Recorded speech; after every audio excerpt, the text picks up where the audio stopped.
എല്ലാവർക്കും നമസ്കാരം. നമുക്കിന്നൊരു തക്കാളി ചട്നിയുടെ റെസിപ്പി നോക്കിയാലോ. ഒരു പാൻ വെച്ച് ചൂടാക്കുമ്പോഴത്തേക്കും നമുക്ക് ഓയിൽ ഒഴിച്ച് കൊടുക്കാം. ഓയിൽ വേണം, വെളിച്ചെണ്ണ വേണ്ട കേട്ടോ. അതിലേക്ക് കുറച്ച് കാശ്മീരി മുളക്, മുഴുവനായിട്ടുള്ളതാണ്, എരിവുള്ള മുളക്. ഇത് നല്ല എരിവാട്ടോ ഈ മുളകിന്. അത് നമ്മുടെ എരിവിനനുസരിച്ചിട്ട് മാറ്റി കൊടുക്കണേ. മുളകുള്ള എരിവ് നമ്മൾ അതിലേക്ക് ഉഴുന്നുപരിപ്പും കടലപ്പരിപ്പും കൂടി ചേർത്ത് കൊടുത്തു.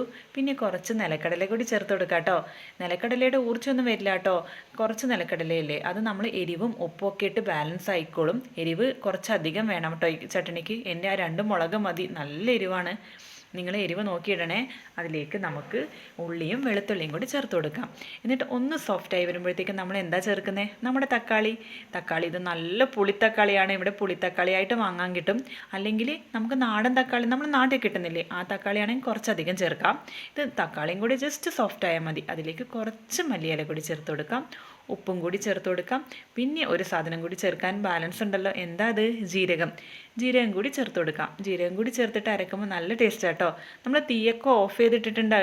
ഇനി നമ്മൾ നേരത്തെ ഫ്രൈ ചെയ്ത് വെച്ചില്ലേ, ആ മുളക് കൂടി ഒന്ന് ചേർത്ത് കൊടുക്കാം. ഇനി ഇത് നല്ലതുപോലെ തണുത്തതിന് ശേഷം നമുക്ക് മിക്സിയുടെ ജാറിലിട്ട് അടിച്ചെടുക്കാം. പിന്നെ ഞാൻ പറഞ്ഞില്ലേ തക്കാളി നല്ല പുളിയാണ്, അതുകൊണ്ട് ഞാൻ പുളി ചേർക്കുന്നില്ല. നാട്ടിൽ കിട്ടുന്ന പുളിയില്ലാത്ത തക്കാളിയാണെങ്കിൽ പുളി ചേർത്ത് കൊടുക്കണേ. എന്നിട്ട് നല്ലപോലെ അടിച്ച് എടുത്തിട്ടുണ്ട്. നമ്മൾ ഇതിൽ വേണമെങ്കിൽ വെള്ളം ചേർക്കുക, ലൂസാക്കുക, ഒക്കെ നമ്മുടെ ഇഷ്ടത്തിനാണ്. അതിനനുസരിച്ചിട്ട് ഉപ്പ് കൂട്ടിക്കൊടുക്കാം. എരിവ് കുറച്ച് മുമ്പിൽ നിൽക്കണേ. ഉപ്പും എരിവും ബാലൻസായി വരണം. ഇത് നമ്മുടെ തക്കാളി ചട്നി റെഡി ആയിട്ടുണ്ട്. ദോശയ്ക്കും ഇഡ്ലിക്കും ഒക്കെ നല്ല കോമ്പിനേഷൻ.